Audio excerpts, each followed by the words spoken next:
the analogy of you're either doing well or you are mad or you're near crazy or your wires are loose in the head. Hello and welcome back to another video on mental health. My name is Theresa Ayerigah, and if you are new on this platform, we kindly ask you to subscribe, follow our conversations, and also share your experiences with us. With me today is Mr. Ibrahim Bahati, and we are going to be discussing Black men and mental health. I thought Ibrahim has been very comfortable with this. He's been sharing a lot on his Instagram page, which I'm going to share with you guys, and it's an honor to have you on the show. Oh, thank you so much for having me, and I think it's such a great topic that we are talking about, which you should get comfortable talking about because mental health is such a big thing that is happening, and we need to be aware and have the tools to be able to navigate some of these things that are really happening, mostly when it comes to Black mental health and where things are not is usually talked about. Yeah. What are your experiences with mental health as a Black man in communities you find yourself? That is a very interesting question. My experience with mental health, mostly within the African setting, because I speak from that, is that it is something which is not usually discussed, and we don't even have sometimes the words to be able to describe it. And I think the fact is that we do not even have the language to be able to process issues of mental health. That when it so happens, one of the things which our parents or our elders tell us is that you go and sleep, it will get over. Or you go and pray. Just go to a church, go to a mosque, or pray on it, and then it's gonna get over. But the fact is, when you're dealing with mental health issues, unless you really get help, unless you have a channel which you can be able to communicate some of the issues which you're facing, then it's going to be very difficult. What you're having, as with just a quick prayer or sleep, those are just simple quick fixes which help in a short run. So we need to look at the larger picture. What are the long-term goal plans of mental health? And for me, I think when we're talking about this, we need to think from a holistic perspective that not only includes prayer or sleep, but really includes dealing with issues of what are you really facing. So I do hear about Black men and masculinity and this crisis around it. Could you tell me if it has a linkage with mental health? Yeah, that is a very exciting question. First of all, let's describe what masculinity is. Masculinity is understanding the values, the attributes, and the behaviors, the attitudes of how a man is supposed to behave in a particular society, and it changes across given time and space. It's not static. When we're talking about men, sometimes we're talking about male masculinities. This is because suddenly there are also women who maybe they've been in a culture where there's a lot of men, and they also have to take on male traits to be able to survive. So there is that. But the most important thing to be able to understand here is understand the trajectory of how African or Black men have reinvented themselves. Because in the beginning, it was about complementarity in roles. Of course, there could have been an issues of dominance, who was the head of the household, but it was not so far stretched about who had to be dominant all the time, who had to be, So there was complementarity in roles. That escalated with colonialism and the introduction of European masculinity to imposing these issues of course, now a provider, a protector, and with men being moved into the public sphere, and where there was cash, there was power, and while women were into the unpaid care work. So this is where we get these traits of the provider and the protector, where the woman is the nurturer, the mother, and all that. But we never had that just within our African culture, So it was, these blahs never so much existed.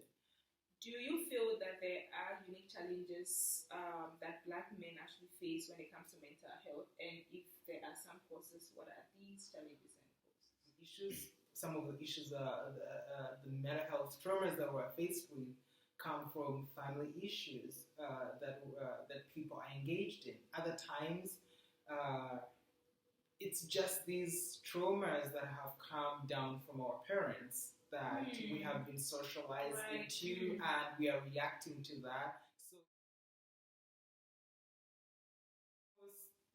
there are a range of causes that I think we cannot be, generalize and say this is overall the cause of mental health, really, when it comes to African men or Black men. I think we need to be context specific, given the region or the nation, or go down and ask like really what is happening and analyze through that, and then that was just where we can give a proper meaning or prescription or whatever that is, or diagnosis of whatever is happening within the mental health sphere of our people. And for me, one of the issues the causes which are found out, or the challenges that really exist, is that you cannot talk about the construct of being a man when you have not addressed the socio-economic pressures of being a provider, being a caretaker, being a protector. So who is tasked to do those roles? And when it so happens, then you get into these narratives of where, then what happens when a man doesn't have a job? Like the expectation of having a lot of children, I think within our African household adds another core burden. And when you look into how we have transcended into this form of globalization, it also means that people have been cut away from the economic basis so far, that they don't have this particular economic basis, and that can really be very troubling. So these causes you have to understand from the socioeconomic challenges. The socioeconomic challenges are very important in understanding how the Black man has really been burdened. Given that he's a provider, he's a protector, these are the visions that he's been seen in. And there is no room for failure, there is no room for emotion, there is no room, you have to be the successful person, So those tasks have come at a heavy price and this does not mean that really Black men should not be providers and protectors of women and the household. Obviously, we have to do that. But the fact is that there is this heavy price which has to be paid, but we've been socialized into the fact that you don't have to have emotion, you have to be rigid, you have to be successful, you have to always keep your head up, you don't have to bend. That was not really what it was. There was a sense of community, and I think also that sense of community has diminished. So the tendency most of the time is that you may have to find an outlet for that, and most of the times it's maybe in control of religion. It is also sometimes where women are, even African women, I tell them, like, you have to man up.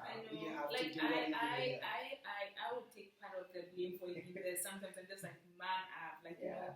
And I think it's actually nice that we are actually conscientizing ourselves about this stuff that we say to our male friends and even our male partners and stuff like that. Then the other cause which really comes in terms of mental health is the socialization which happens in some years ago in the 90s. We used to have these communal meetings or gatherings of where men were taught how to be men and girls were taught how to be girls. You know, puberty. You undergo that in some African cultures. You undergo that. But some of the things which are also being told in that were ideally not healthy, in where men could show emotion. We also have to consider issues of war. There is war when war happens. There is issues of undealt with the generational trauma which you talked about. There are other cases of of these political crises that are also happening and where men are supposed to be able to participate. So again, we have to go into context, and then of course religion. We talked about religion, the socialization of religion, and how a man is supposed not to behave. So, are there any practice or strategies you found helpful in promoting mental health wellness and resilience?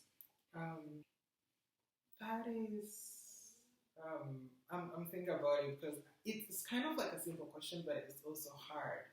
When we're talking about mental health practices and also advocacy within our African environment, is that it's not taken in well.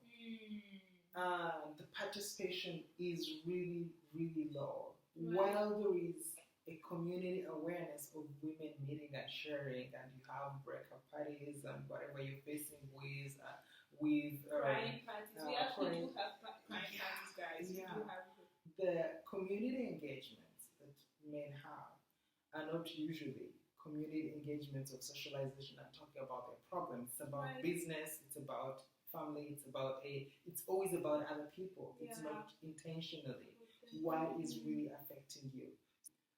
For me, what I've seen is that I think we have to start from a ground knowing that most of the people are not going to come to these sessions.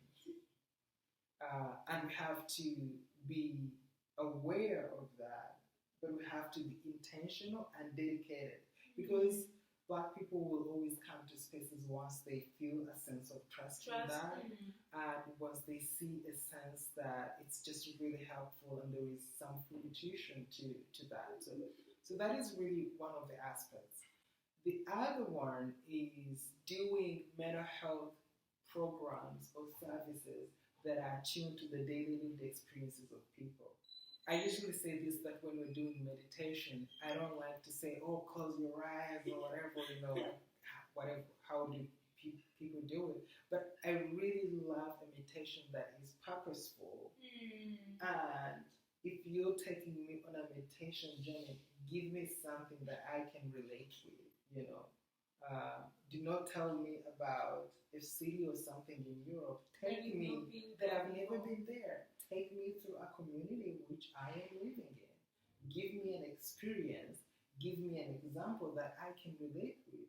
And that is, I think, what is important about mental health. And then the other one is just having mental, because sometimes it is really hard. First of all, people are not investing enough, and because sometimes they don't have it, into their own health, which is a disease, which is a why, even in checking, daily routine of checking of your body. But then when it comes even to mental health and therapy, then that isn't, they don't even see an equal, even an extra value to do that. So, what would be your advice to young men like yourself or Black men that are struggling with mental health? The first thing is find a friend.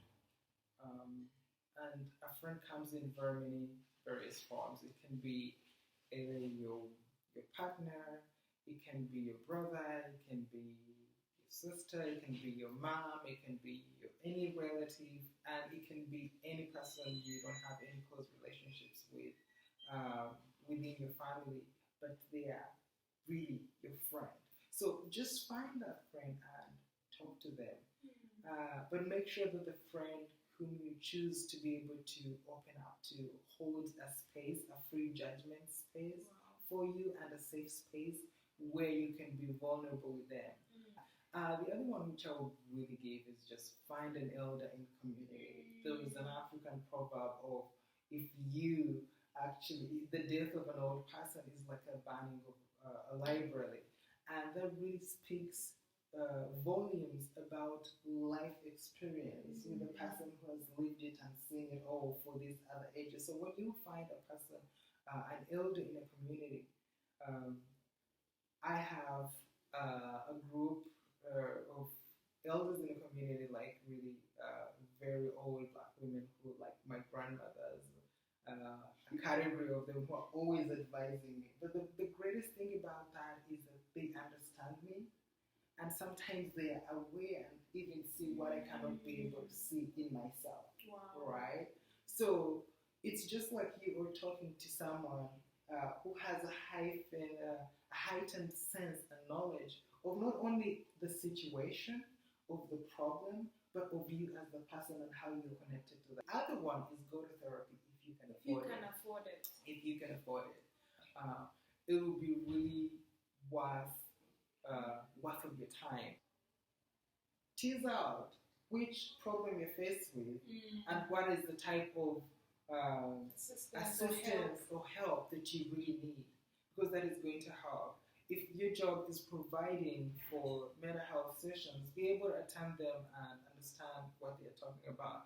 If there are community events about mental health, just go there and listen, even that sense of listening. And of course, be flexible to change and understand that change is the only constant in life. And have that faith that whatever is going to happen, you are a significant and important person and you're going to pass through that. I think you need to reach that sense of